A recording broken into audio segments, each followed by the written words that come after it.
Good morning সকলকে। দেখো, আজকে ইন্টারনেট মার্কেটিং করাবো আর কি। তো প্রথমেই বলি ইন্টারনেট মার্কেটিং জিনিসটা কি। ইন্টারনেট মার্কেটিং হলো অনলাইন প্ল্যাটফর্ম ব্যবহার করে গ্রাহকদের মানে কার কিরকম জিনিস পছন্দ সেটা বুঝে নিয়ে কোনো জিনিস পণ্য বা পরিষেবা তাদের কাছে পৌঁছে দেওয়ার জন্য, তুলে ধরার জন্য প্রচার করার যে পদ্ধতিটা, সেটাকে অনলাইন মার্কেটিং বলে, ইন্টারনেট মার্কেটিং বলে। তো এই ইন্টারনেট মার্কেটিং বর্তমান যুগে যথেষ্ট জনপ্রিয়। তোমরাও দিনরাত মোবাইলে দেখতে পাচ্ছ, বা আমরা কম্পিউটার চালালেও দেখতে পাচ্ছি। বিভিন্ন ক্ষেত্রে খুব কাজের এটা মানে মাধ্যম হচ্ছে ইন্টারনেট মার্কেটিং। আচ্ছা, এরপর নেক্সট যেটা আছে সেটা হচ্ছে এই অনলাইন যে শপিং, সেখানে কি কি সুবিধে পাই আমরা বা কি কি অসুবিধে পাই। এটা কিন্তু মূলত অনলাইন কেনাকাটার কথা বলা হচ্ছে। ঠিক আছে, যেমন ধরো সুবিধের কথা যদি ভাবি, তাহলে কি কি সুবিধে পাওয়া যায়। একটা হচ্ছে ঘরে বসে যে কোনো সময় কেনাকাটা করা যায়, এটা বিরাট একটা সুবিধা। সময়ের কোনো ব্যাপার নেই, আর যে কোনো জায়গা থেকে আমরা কাজটা করতে পারবো। এমন নয় যে কিছু কেনার জন্য আমাকে দোকানেই যেতে হবে, বিরাট সুবিধে। এছাড়া কি আছে, বিভিন্ন ধরনের যে পণ্য পাওয়া যাচ্ছে, বিভিন্ন যে প্রোডাক্ট পাওয়া যাচ্ছে, তার মধ্যে তুলনা করা যায়।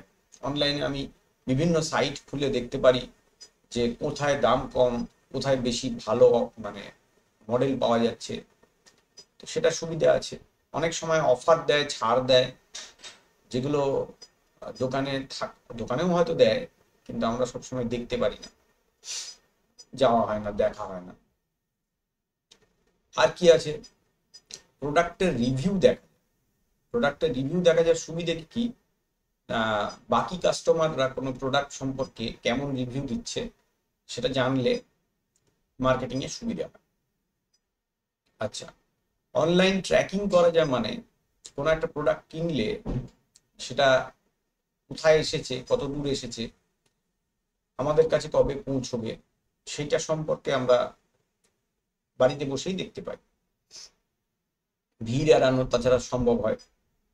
যেমন ধরো পুজো আসছে, প্রচন্ড ভিড় হবে, তো সেই বাজারে গিয়ে যে ভিড়ের মধ্যে বাজার করা, সেই সমস্যাটা নেই। এই সুবিধাগুলো অনলাইন মার্কেটিং এ, শপিং এ আছে। আর অসুবিধে কিছু আছে, যেমন ধরো কেনার সময় হাত দিয়ে তো দেখা যায় না, জিনিসটা ফিল করা যায় না, এটা একটা প্রবলেম। বিশেষ করে জামা কাপড়ের ক্ষেত্রে এটা একটা অসুবিধা। কখনো কখনো কি হয়, ডেলিভারিটা দেরি হয়। তখন কি হয়, আমাদের ধরো দরকার দুদিনের মধ্যে, আসবে 4 দিন, সেই সময়টা একটা সমস্যা তৈরি হয়। কিছু কিছু সময় সঠিক জিনিস পাঠায়, অনেক সময় আমাদেরকে মানে ফেরত দিতে হয়, সেটা একটা ফালতু ঝামেলা।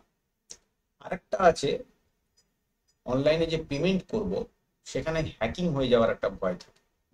হ্যাকিং হয়ে গেলে কিন্তু টাকা পয়সা মানে চলে যেতে পারে। তো এই সমস্ত সমস্যাও আছে, সবটাই যে সুবিধে তা নয়, কিছু অসুবিধেও আছে। আচ্ছা, এরপর যেটা বলবো সেটা হলো ইন্টারনেট বিজনেস কেন করব, মানে জাস্টিফাই অ্যান ইন্টারনেট বিজনেস। এমনিতে তো অফলাইনও করা যায়, তো অনলাইন কেন করব। কারণ হচ্ছে বেশিরভাগ ক্ষেত্রে ব্যবসা শুরুর সময় খরচ কম হয়।